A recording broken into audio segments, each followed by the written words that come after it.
Aleluia. Eu queria que você colocasse a mão no teu coração e pedisse para o Senhor falar ao teu coração. Pedisse para o Senhor ministrar sobre a tua vida, ministrar sobre você, porque eu tenho certeza que esta palavra vai produzir algo poderoso na tua vida hoje. Em nome do Senhor Jesus. Em nome de Jesus. Pai, nós agora vamos compartilhar da tua palavra. A tua palavra, Senhor, ela é real, é verdadeira. A tua palavra, ela é, Senhor, o nosso escudo. A tua palavra é a nossa bússola. A tua palavra é a nossa direção. Sem ela nós nos perdemos, sem ela nós perdemos o norte, sem ela nós perdemos o alvo. Então, Senhor, hoje nos orienta através da tua palavra, nos orienta através, Senhor, do ensino verdadeiro, Senhor, aqui neste lugar, em nome de Jesus. Amém? Senta, toma o teu lugar, vamos lá.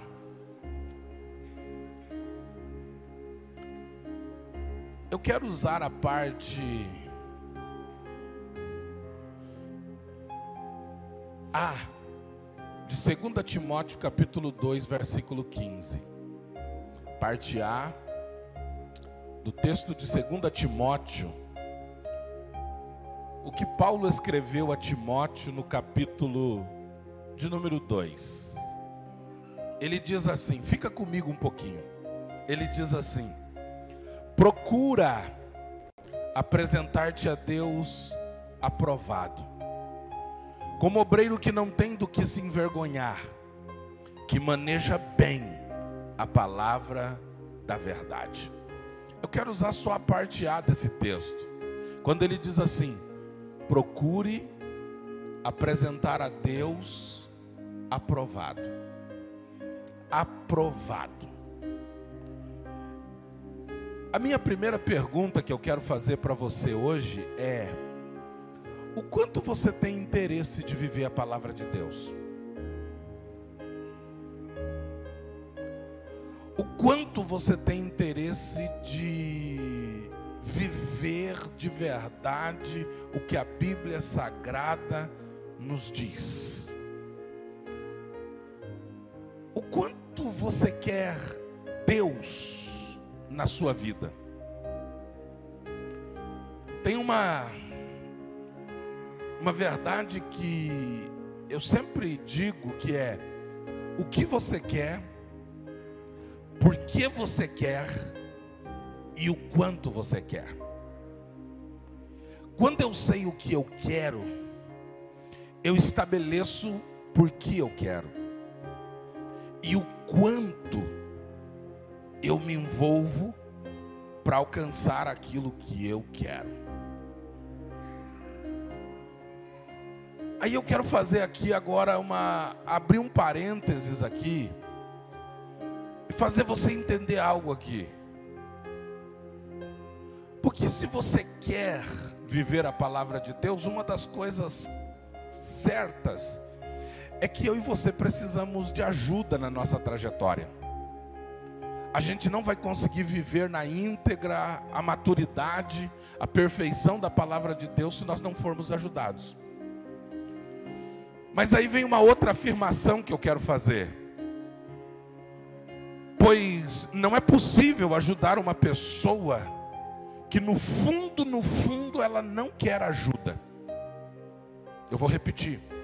Não é possível ajudar alguém. Você já não tentou ajudar alguém que você percebeu que ela não queria ajuda? Você já não se esforçou para arrancar alguém de uma circunstância, arrancar alguém de uma situação, mudar o pensamento dela, que ela está indo para o buraco, mas ela está cega, ela está com os olhos vendados, e você diz assim: eu estou tentando, mas a pessoa não quer ajuda? Pois tem muita gente que na real só quer se livrar da dor. Só quer se livrar, ela não quer ajuda. Elas não querem cura.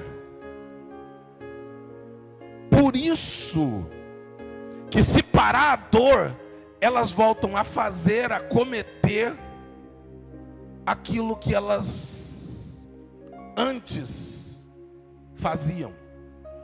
Para muitas pessoas, Deus tem que manter a dor para continuar fazendo alguma coisa nela. Porque ela só quer se livrar da dor. Ela só quer se livrar da dor. E para que ela continue sendo tratada espiritualmente, Deus diz assim: eu preciso manter a dor, para que Ele continue trabalhando na vida ou fazendo alguma coisa por ela. A Bíblia diz assim, em Hebreus, lá no capítulo de número 12, eu acho que é versículo 6, se eu não estou enganado. Pois o Senhor disciplina a quem ama e castiga todo aquele a quem aceita como filho. Tem uma outra versão que diz assim: Deus corrige a quem ama e açoita todo aquele que tem por filho. Essa versão: o Senhor corrige aquele que ama e açoita a qualquer que recebe por filho. Todo aquele que Ele ama, o que Ele faz? Ele corrige. Todo aquele que Ele ama, Ele corrige. Esse tempo, a dificuldade de muitos pais é corrigir os filhos. Coloca o versículo 8 aí para mim. Põe o 7 para nós continuar aqui. 7, volta no 7. Se suportais a correção, Deus vos trata como filhos. Por quê? Que filho há a quem o pai não corrija, mas se está sem disciplina, da qual todos são feitos participantes, sois então bastardos, e não filhos. Esse tempo é um tempo em que muitos pais não corrigem os filhos, e os seus filhos caminham ou se direcionam no caminho da bastardia. O que é a bastardia?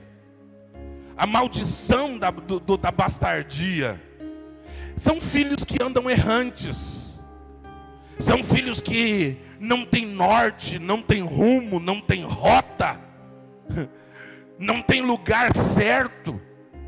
O filho que não é corrigido, o filho que não é orientado, o filho que não é direcionado, se perde no caminho. Por quê? Porque o filho a quem ama, o filho amado, ele é corrigido. Por isso no versículo de número 6 ele diz assim: ei, Deus corrige a quem Ele ama e açoita todo aquele que... Aí você olha para mim e diz assim: pastor,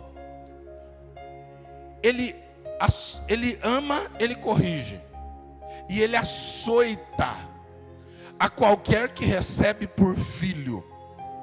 Lá em Provérbios diz que o açoite é para as costas do tolo.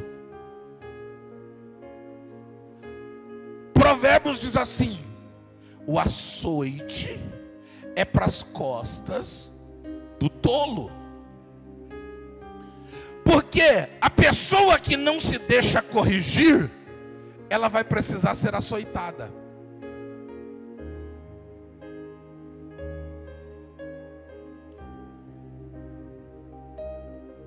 A pessoa que não se permite ser tratada, ela vai precisar ser açoitada. Na verdade, ela não é por causa da correção.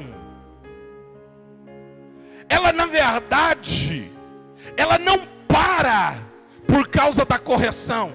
ela para por causa da dor. Vou repetir. Na verdade, ela não para por causa da correção. Ela para por causa da dor. Ela para porque a dor toma conta. Porque se tirar a dor, ela continua no erro. Ela continua do erro. Então é terrível, é difícil, terrível, ajudar quem não quer ajuda. Ajudar quem só quer se livrar da dor.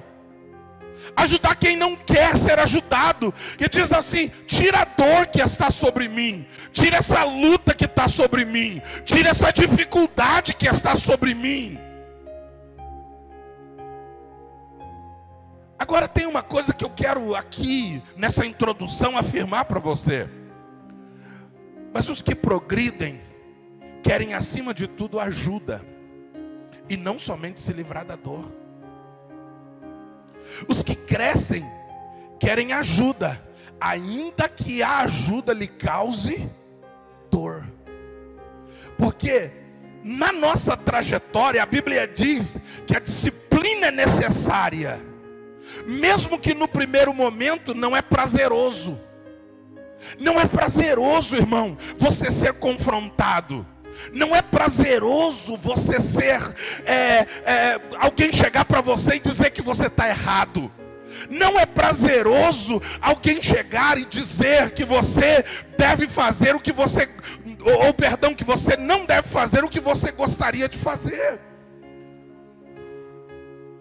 Na nossa vida, a gente precisa entender uma coisa. Romanos capítulo 12, versículo de número 1 em diante, a Bíblia diz assim: eu rogo-vos, pois, irmãos, pelas compaixões de Deus, ou pelas misericórdias de Deus, que apresentem os vossos corpos em sacrifício vivo, santo, agradável a Deus, que é o vosso culto racional. Versículo 2: e não se conformeis, não sede conformados com este mundo, mas transformai-vos pela renovação da vossa mente. Ou em outra versão diz, a renovação do vosso entendimento. Ei, é fácil saber que uma pessoa não está renovando a sua mente, porque ela não está se transformando. Vou repetir, é fácil saber que alguém está com a mente atrofiada, porque ela não está se transformando. A Bíblia diz assim: transformai-vos. Ela diz, você precisa mudar a sua história. Você precisa se transformar. Mas como que você se transforma? Através daquilo que muda a sua mente. Através daquilo que muda a sua mente. Ei, se você está com a mesma vida, se você está diante da mesma circunstância, da mesma situação, significa que a tua mente não está se renovando. Agora sim, em algum momento você diz assim: você já percebeu que eu estou melhor do que eu estava? Já percebeu que é porque a renovação da tua mente está chegando em você. E aí ele diz assim: se você transformar-se através da renovação da sua mente, ele diz assim, você vai experimentar um nível em que o primeiro nível você vai experimentar a boa vontade de Deus. Mas você não vai parar na boa, você vai querer a agradável vontade de Deus. Mas mesmo você estando na boa, e agora já estando no nível da agradável, você não vai querer parar na boa e nem na agradável, você vai querer ir para a perfeita vontade de Deus. Aleluia, aleluia. Você entende que esse é um tempo, eu estou introduzindo uma palavra porque eu quero falar sobre iniquidade. É isso que eu quero falar esses dias. Eu quero falar muito nesses dias e eu não vou conseguir hoje mais do que abrir esse ponto. Mas eu quero falar sobre iniquidade, eu quero tratar sobre iniquidade. O meu propósito aqui esses dias é falar sobre coisas que você precisa entender. Raiz de iniquidade. Talvez você está carregando alguns pecados na tua vida, que na verdade são dos teus pais. Talvez você esteja carregando alguns hábitos, alguns maus hábitos, algumas situações estejam te tomando conta de você, e você não consegue abandonar, você não consegue deixar, você não consegue, porque é a iniquidade que está tomando conta da tua vida, e você não consegue. Então nós vamos falar sobre isso. Nós vamos falar sobre algumas coisas que precisam ser trabalhadas. Gente que viveu coisas, eu estava, só para você entender aqui, eu estava esses dias e eu ouço uma história. E a história, o indivíduo me conta um drama da sua vida. É um pastor, e a sua mãe foi acometida de câncer. A sua mãe foi acometida de uma enfermidade, o câncer tomou conta daquela mulher. E eles entraram em oração, ela é uma grande líder, mais de 50 anos na igreja. E aí foram tentar entender o que estava acontecendo. Ele viaja de um estado para outro, vai visitar a sua mãe. Quando ele chega lá, Deus começa a ministrar algumas coisas na vida dele. Diz assim: eu preciso te... E ele procura a sua mãe. E ele diz assim: mãe, tem alguma coisa, algum ato, algum pecado que a senhora precisa pedir perdão? Ela dá uma analisada e diz: não. Mas ele diz: e na família? E aí de repente ela saiu, foi pensar, e logo depois ela chama ele e diz assim: filho, eu quero lhe confessar algo. Ela diz assim, ela conta a história para ele, diz assim: filho, eu tinha 7 anos de idade mais ou menos, e eu chego em casa e a minha mãe está conversando, com a minha irmã que tem 15 anos. E a irmã dela se relacionou com um moço, com um menino, e de repente veio uma gravidez. E ela diz assim: a minha filha não vai ser mãe solteira. Porque ela conversando com a filha diz assim: eu não gosto dele, eu não quero casar. Então ela vai lá fora, ela corre lá do lado de fora, a mãe pega umas ervas, vem em casa, faz um chá. E logo depois que ela fez aquele chá, ela deu para a filha beber. A filha tomou aquele chá. Poucas horas depois, ela aborta a criança. A mãe vai lá, pega aquela criança, vai do lado de fora no quintal, faz um buraco e enterra aquela criança. Quando ela está enterrando a criança, o menino que era pai da criança chega e diz assim: senhora, eu vim aqui porque a gente errou e agora vai vir uma criança e eu queria dizer que eu quero casar, eu quero assumir. Ela diz: mas a minha filha não quer casar contigo. Mas ela diz: mas a criança é meu filho, então eu quero a criança. E a mãe diz assim: olha, só que agora não tem mais a criança. O teu filho, eu acabei de enterrá-lo aqui agora. Ele diz: o que a senhora fez? Ela disse: eu acabei de enterrar o seu filho. Aquele moço sai triste. Meia hora depois ele volta. E quando ele volta com alguns comprimidos na sua mão. E ele diz: é verdade que a senhora enterrou meu filho do lado de fora? Ela diz: é verdade, eu enterrei há menos de 1 hora o teu filho lá fora. Ele pega aquilo, engole. 20 minutos depois ele veio a óbito na sala, porque ela abriu o portal da morte dentro da sua própria casa. aquele moço, ela matou o filho, o feto, o genro morre dentro da casa dela. 90 dias depois, um dos seus filhos também se suicida. As demais filhas, que não eram poucas, todas elas foram morrendo consecutivamente. Logo na sequência elas foram morrendo e morrendo e morrendo. E agora tem ela, essa irmã. Ela está agora acometida de uma enfermidade. E ela se lembra desse fato. E quando ela se lembra desse fato, ele gera uma oração de quebra de maldição. Ele gera uma oração de quebra de laços do passado. E ele começa ali a tratar aquela situação. E como efeito daquilo, no outro dia, ela diz: olha, a mãe precisa ir para o hospital. E ela vai ao hospital. No hospital, os médicos disseram: nós vamos abrir a senhora, mas quando nós abrirmos a senhora vai ficar aqui no mínimo 60 dias baixada, numa situação difícil e tal. Ela disse: não, porque eu já resolvi a minha vida. Detalhe, abriram ela, mas 3 dias depois deram alta para ela.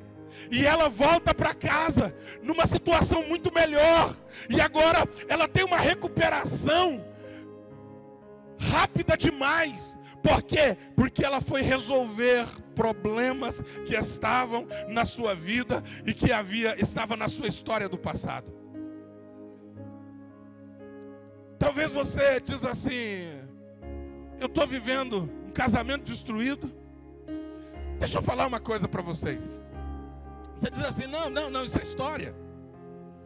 Mas presta atenção numa coisa, e talvez vai vir na tua mente algumas pessoas. Famílias onde tem 5 mulheres. Aí a avó, a bisavó se separou. A avó separou. A mãe separou. A filha.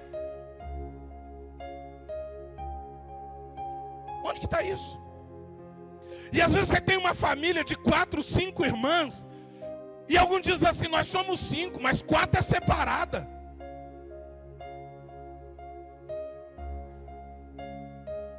Olha bem.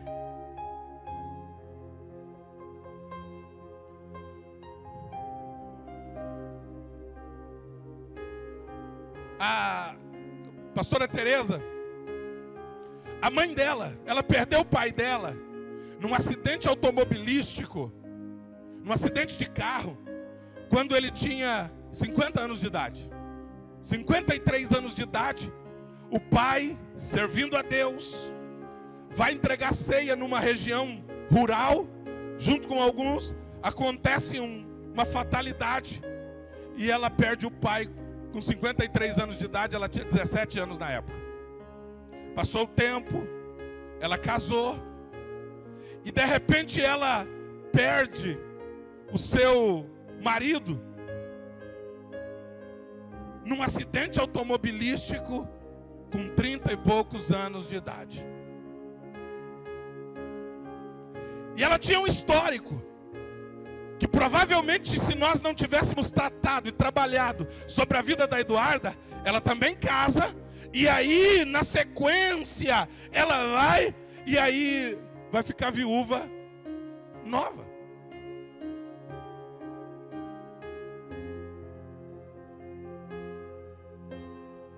E eu estou falando de algumas circunstâncias, porque eu só estou te dando um vislumbre daquilo que nós vamos tratar nas próximas semanas, daquilo que nós vamos compartilhar nas próximas semanas. Mas o que você precisa hoje entender aqui,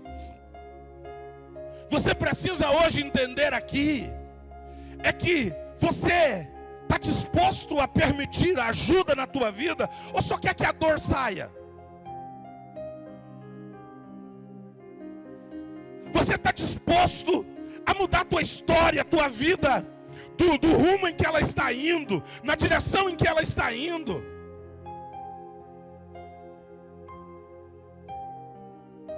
Para uma direção em que você vai ter triunfo em Deus, em que aquela palavra de João 10:10 vai ser real na tua vida?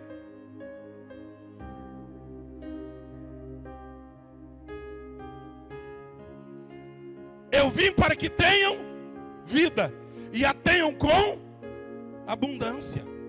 Essa palavra de verdade, ela vai, irmão, a gente está vivendo dias, a gente está vivendo um tempo em que a gente quebra os laços, ou a gente destrói o que passou, ou a gente destrói o que foi. Eu venho de um histórico. O meu pai resolveu, com 17 anos de idade, sair de casa. Com 17 anos de idade, o meu pai deixou o pai, deixou a mãe, deixou os irmãos. No estado de Minas, mudou-se para o estado do Paraná. Até hoje eu não sei o que aconteceu na vida dele. Ele nunca sentou e contou a sua história. Quando a gente senta com ele e diz: pai, conta. Ele mal diz assim: eu nasci em tal cidade. E ele conta que tem tantos irmãos. Mas ele nunca teve coragem de falar o que aconteceu entre ele e a família dele, que fez com que ele saísse da casa dele. Ele saiu do estado de Minas, tinha 17 anos de idade, veio para o Paraná, trabalhou. Com 24 anos ele casou com a minha mãe. Hoje ele tem 73 anos de idade. Quando ele tinha 28, eu nasci. E só que nós crescemos. Ele deixou Jesus. Ele veio para a igreja. Quando ele começou a namorar, ele estava na igreja. No dia que ele casou, ele desviou. Ficou 45 anos da vida dele desviado da igreja. Voltou agora há 1 ano e pouco atrás. Mas a gente não sabe o que aconteceu. Mas hoje a gente vem quebrando esse histórico. Por quê? Porque em consequência da vida dele lá, em que nós não sabemos o que é, ele cerrou a paternidade, a capacidade de que eu seja pai. Ele cerrou a capacidade do meu irmão que estava aqui, que pregou com a gente aqui o final de semana, desde terça-feira passada. Ele não tem filhos biológicos. O meu irmão, nós somos 3 homens em casa. Nenhum dos homens da nossa casa tem filhos biológicos. Aí você diz assim: é normal, né? Quantas famílias não tem? Existe algo aí que precisa ser tratado. Existe algo aí que precisa ser trabalhado. Coloca para mim João 12:24. E a gente vai seguir, dar mais um passo. Diz assim, fica comigo. Na verdade vos digo, que se o grão de trigo caindo na terra não morrer, fica só. Mas se morrer, dá muito fruto. Ele diz assim: na verdade, que se o grão de trigo caindo na terra não morrer, ele fica só. Tem gente, deixa eu te falar uma coisa. A morte é um princípio bíblico. Morte, Jesus morreu na cruz, nos chamou para morrer. Deixa eu te falar uma coisa. O melhor lugar e o lugar mais poderoso para se morrer é no casamento. Nós somos chamados para morrer todo dia através do casamento. Porque é no casamento que a gente se entrega. O primeiro Adão disse assim: a culpa é dela. O segundo Adão disse assim: a culpa é minha, eu morro por ela.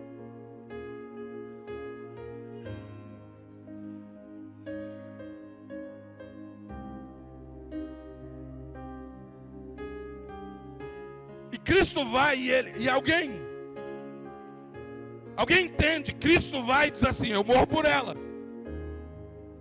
Mas as pessoas acham assim. Tem gente que diz assim: eu vivo sozinho e eu vou casar para acabar com a minha solidão. Não é o casamento que acaba com a solidão, é a morte que acaba com a solidão. É o morrer todo dia. Tem gente que ele vive só sendo solteiro. E tem gente que vive acompanhado sendo solteiro. E tem gente que vive só sendo casado. Porque o princípio não está exatamente em ter alguém ao lado. Às vezes a gente está só no meio da multidão. Tem gente que diz assim: a gente está aqui num culto, 200, 300 pessoas no domingo, e ele diz assim: estou sozinho. Por quê? Porque o princípio está: se o grão de trigo não morrer, ele fica só, mas se morrer, dá fruto. Qual é o entendimento? Agora ele diz assim no versículo de número 25, ele diz assim: olha, quem ama a sua vida, vai perder. Ou seja, ele vai dizer: eu não tenho razão. Ele vai pegar os seus caprichos, ele vai morrer para os seus caprichos. É isso que ele está dizendo lá no versículo anterior. Ele está dizendo: se morrer, vai dar fruto, mas se não morrer, ele diz assim: cara, vai ter que morrer para os seus caprichos, vai ter que morrer para os teus prazeres, vai ter que morrer para os teus desejos. Por quê? Porque se você não morrer, fica só, mas se morrer, vai dar fruto.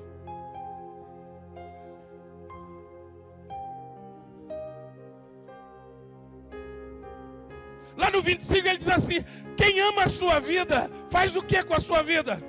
Entrega. Mas quem neste mundo odeia a sua vida, vai guardá-la. Ei, quando você nasce, você não começa a viver. Quando você nasce, você começa a morrer. Agora você tem 70, 80, 90 anos para quê?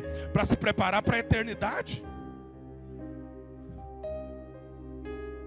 Quando você começa aqui, começa um preparativo para a eternidade. Se alguém está com ele, se envolve com as coisas dele. Aí eu volto lá numa palavra que eu acabei de dizer: o casamento não resolve o problema de estar só.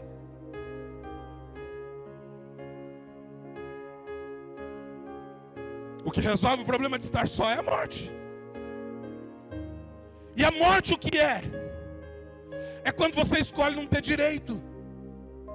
É quando você escolhe não ter razão. É quando lá no trânsito alguém te fecha e você diz assim: eu não vou revidar. Você dá uma mãozinha assim e diz: vai lá, companheiro. Porque você toma uma decisão. Você resolve vencer as exigências da carne. Você resolve vencer as exigências da tua alma. E na medida em que você morre, você vai vencendo a carne, você vai vencendo a alma, você vai vencendo o mundo, você vai vencendo o pecado, você vai vencendo as tentações. Mas como vencer isso? É através da morte. É quando eu vou para os pés da cruz e eu me coloco nos pés da cruz e eu digo: Senhor, ei, eu não morro, mas eu dou a minha vida. O Senhor Jesus disse assim: eu não morro, ninguém me mata, eu vou dar a minha vida.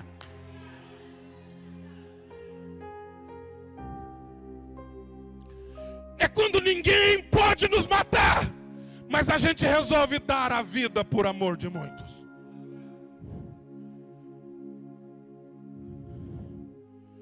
Sabe, eu estava... Tem uma verdade acerca disso.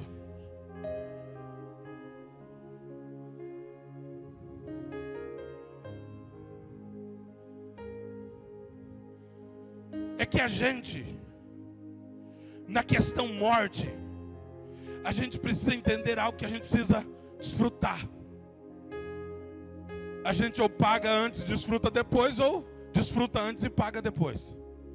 A maioria de jovens que não entende o princípio, ele desfruta antes para pagar depois. Ele passa a noite inteira sem dormir, droga no corpo, e etc. E assim ele vai destruindo a sua vida. Só que lá no futuro ele vai pagar, porque a conta chega. A conta chega.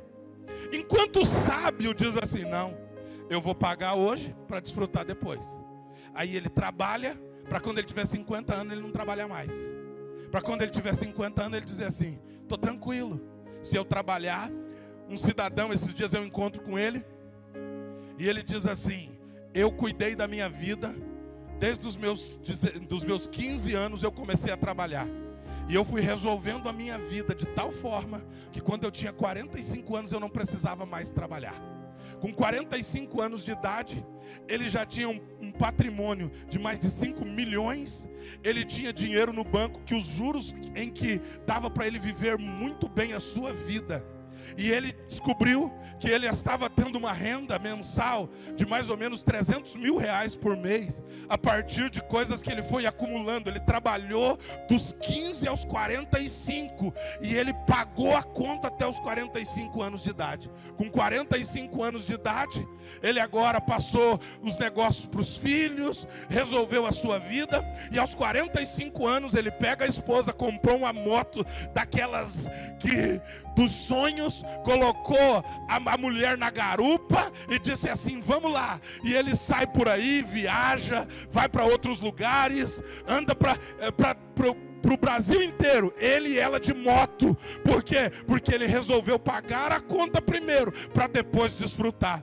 O problema é que nós na nossa vida desfrutamos, queremos desfrutar. É o princípio do querer ser feliz. O que você quer? Eu só quero ser feliz. Deus nem nos chamou para ser feliz, Ele nos chamou para ter alegria e não felicidade. Esse negócio do só quero ser feliz, esses dias um moço olha para mim e ele diz assim, eu sento com ele e eu digo assim: cara, você precisa mudar a sua história vai ser destruída. O diabo preparou laços para você, que é destruir tudo na tua vida, tua casa, tua família, tua paternidade, teu ministério, quer destruir teu casamento. E dito e feito, começou a destruir um por um. Num dia ele diz assim, ele me liga e eu digo assim: e aí cara, como é que tá? Ele diz: não, eu mereço ser feliz. Essa mulher que eu tenho não me faz feliz, eu vou abandonar ela. Eu falei: e as tuas filhas? Eu amo as minhas filhas, mas eu mereço ser feliz. E ele diz: eu estou indo embora. E num dia ele me liga do meio da estrada e diz: estou indo a caminho da felicidade, vai dar tudo certo, eu vou ser feliz. Eu disse: cara, que Deus te ajude, mas o caminho que você está indo é o caminho da destruição. Passaram-se agora 40 e poucos dias, ele me liga e ele diz assim: eu quero voltar para minha casa, me ajuda a voltar para minha casa. Ele destruiu tanto a família dele, humilhou tanto a casa dele, que a mulher disse: eu não quero mais ele. O ministério que ele tinha todo destruído. E agora essa semana ele me manda o ministério pelo qual ele prezava. Fizeram uma reunião e lá mandaram para ele: a convenção decidiu que por causa você está excluído.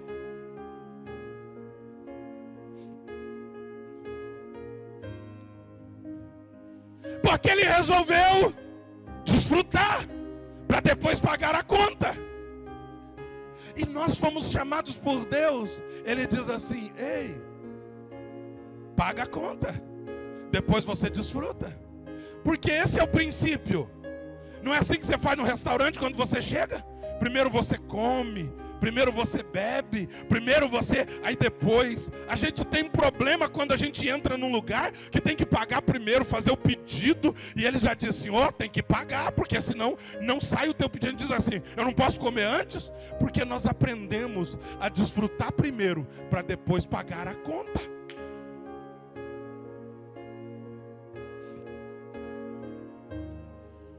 E aí há uma destruição.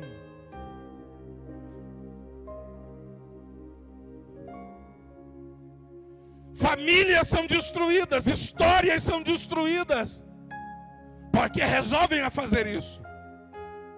Deixa eu te falar uma coisa. tem algo que você ganha. Ou seja, cada morte que você morre tem uma ressurreição. Eu vou repetir. Cada morte que você morre tem uma ressurreição te esperando.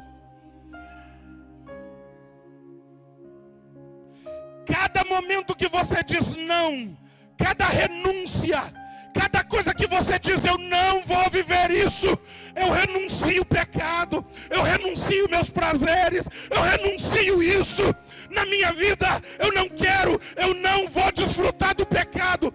Cada vez que você morre, tem uma ressurreição te esperando. Mas eu tenho uma palavra para te dizer. Isso não vem imediatamente. Isso não vem imediatamente. Pensa comigo. Cristo, segundo a tradição romana, vamos tentar entender que o romanismo está certo, para a gente poder seguir uma linha de raciocínio. Jesus morreu na sexta-feira, sim ou não? No domingo ele ressuscitou, certo? Cristo morreu na sexta, porque ele tinha uma proposta de ressurreição no domingo. Só que no sábado, ele teve que ir no inferno. Porque às vezes a gente diz não hoje, e está esperando a ressurreição, mas antes de você ressuscitar, tem que ir no inferno antes. Ele morre na sexta, com uma proposta de ressurreição no domingo, só que no sábado ele teve que ir no inferno. E quando você escolhe morrer antes de ressuscitar, vai ter que ir no inferno. Porque você vai ter que lidar, meu irmão, com o teu eu. Você vai ter que lidar com a tua justiça própria, com o teu ego. Esse cara aí dentro, essa mulher aí dentro, essas coisas que estão querendo vir para fora aí dentro, essas coisas que estão querendo vir, e que você diz assim, eu tenho direito, eu quero ser feliz, eu quero isso na minha vida. Ei, e você com direito de reclamar, mas você toma uma decisão de morrer. E se você tomar a decisão de morrer, vai ser muito maior, porque se você perder agora, vai ter ganhos maiores e poderosos e duradouros no futuro. Eu vou repetir, porque é profético isso. Se você perder agora, vai ter ganhos maiores e duradouros no futuro. Sabe qual é a proposta? A palavra do diabo é: você não precisa perder nada agora. Jesus diz: perde agora, ganha depois. Perde agora, ganha depois. Nós não vamos desfrutar. Primeiro nós pagamos a conta, depois nós desfrutamos. A proposta do diabo é: seja livre para viver. A proposta de Deus é: viver para ser livre. A proposta do diabo é viver para morrer. A proposta de Deus é morrer para viver. Tem um dia que Paulo está na prisão, Paulo está dentro do presídio, e tem um carcereiro do lado de fora. De repente, no meio da noite, há um terremoto acontecendo, e aquele terremoto abre, o cárcere se abre. Quando o cárcere se abriu, o carcereiro pega a espada e diz: eu vou acabar com a minha vida, porque eu devo a minha vida por causa desses prisioneiros. Mas aí Paulo diz: ei, não te faças nenhum mal. Isso daqui é só para mostrar que quem está preso é você. Nós estamos aqui dentro do cárcere, mas nós estamos livres. Quem está preso é você.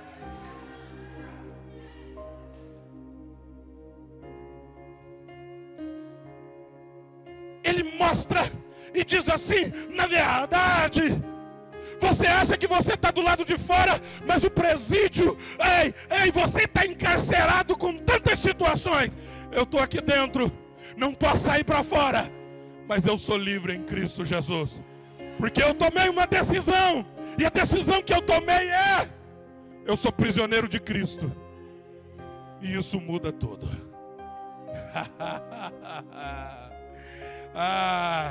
Deixa eu te falar uma coisa. Quem prende demônios, solta pessoas. Mas quem prende pessoas, solta demônios. Quem domina demônios, libera pessoas. Mas quem domina pessoas, libera demônios. Quem prende demônios, solta pessoas. Mas quem prende pessoas, solta demônios. Sabe essa natureza adâmica? Sabe essa natureza edêmica do Éden? Ela precisa ser dominada hoje. Está precisando remover entulho da tua vida. Está precisando de uma caçamba de entulho na porta da tua vida, da nossa vida, para a gente dizer, acaba com isso. Ei, precisa tirar o lixo, o excesso. A gente precisa romper com os laços do pecado, com o vínculo da imoralidade, com a iniquidade. Abrir mão de coisas que estão nos amarrando, nos prendendo. Coisas que estão nos amarrando no mundo. Ou talvez está nos amarrando em nós mesmos. Romper com a incredulidade. Porque ele disse, essa caça de demônios não sai a não ser com jejum e oração. Que casta é essa? A incredulidade. Ei, a caça não estava no rapaz, a caça estava nos discípulos.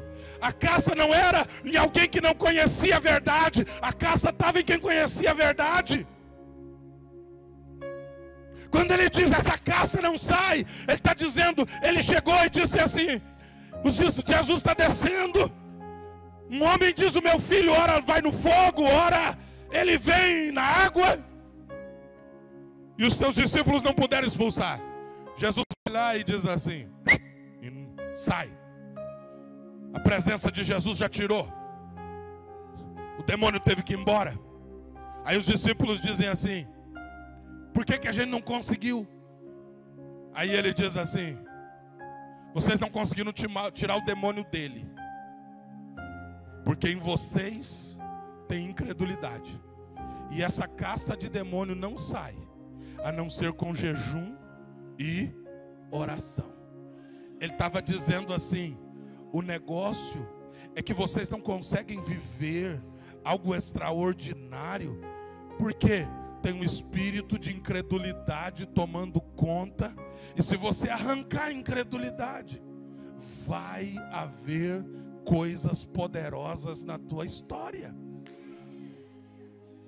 O que está te cerceando? Incredulidade.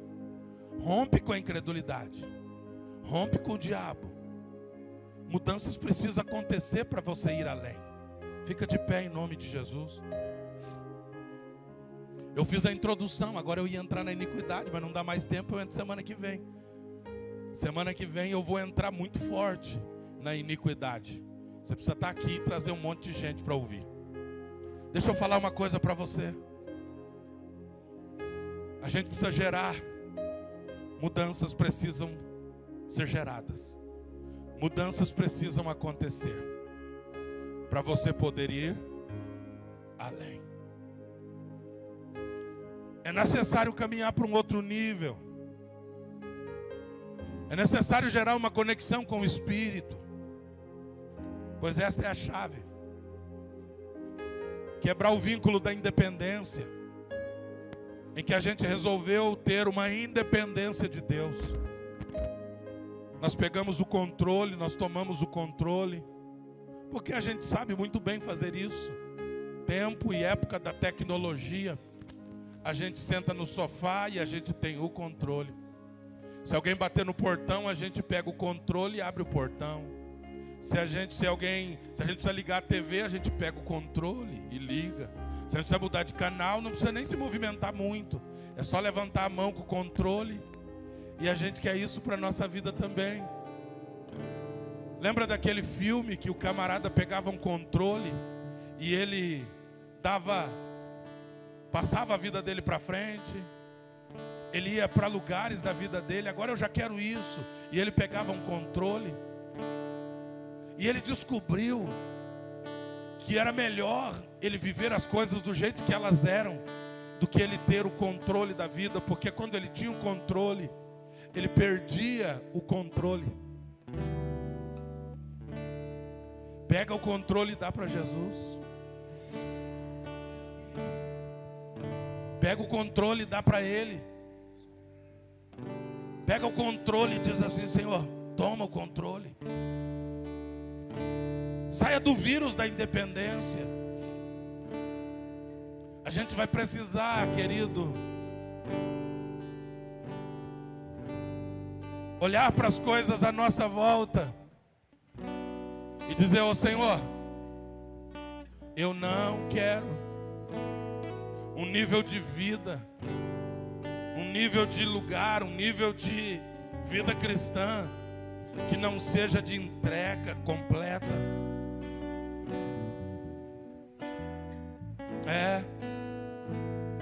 Porque a gente entende que para a gente viver as coisas é uma construção. E nessa construção a gente pega o terreno. E certo dia eu